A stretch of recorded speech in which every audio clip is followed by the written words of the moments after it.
সকালে পাখির কিচিরমিচির শুনে রোজই আমার ঘুম ভাঙে। জানালার কাছেই বড় একটা বকুল গাছ, আর তাতে প্রচুর পাখি। ভোরের ঠান্ডা হাওয়া, পাখির ডাক, হালকা রোদ, কি যে ভালো লাগে।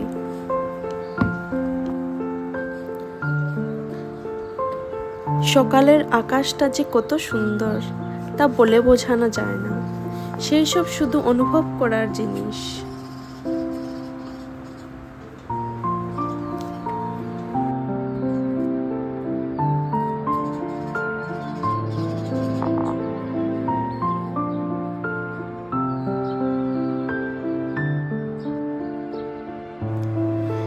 ফুলগুলো কি ভালো লাগছে, তাই না?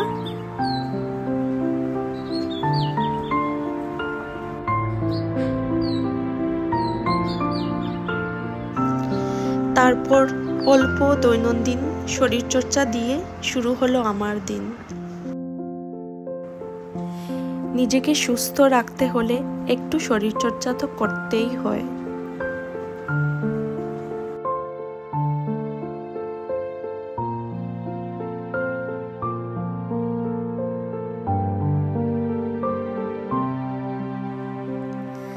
একটু আদা গোলমরিচের চা ছাড়া তো সকালটা যেন অসম্পূর্ণই থেকে যায়।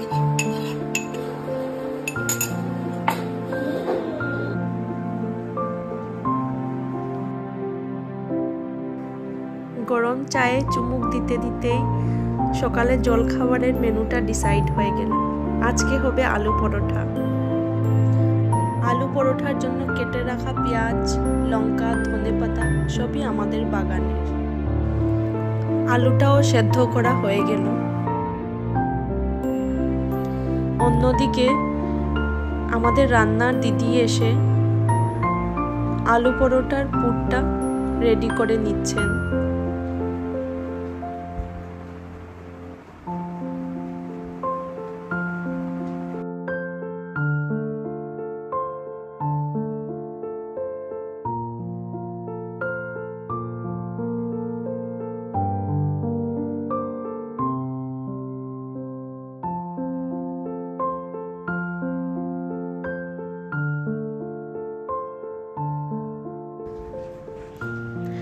এখন একে একে পুর ভরে পরোটাটা রেডি করা হচ্ছে।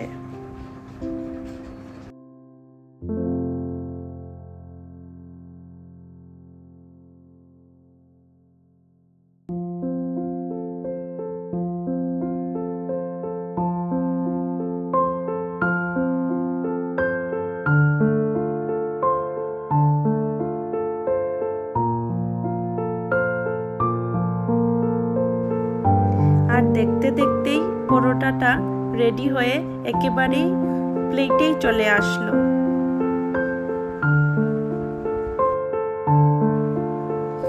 পরোটার সাথে থাকছে দই, তাও ঘরে বানানো।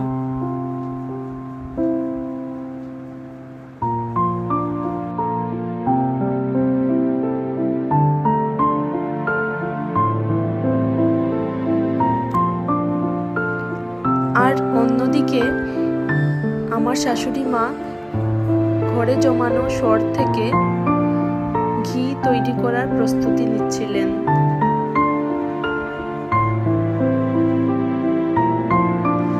আর এইভাবেই আজকে সকালে জলখাবারটা সেরে নিলাম।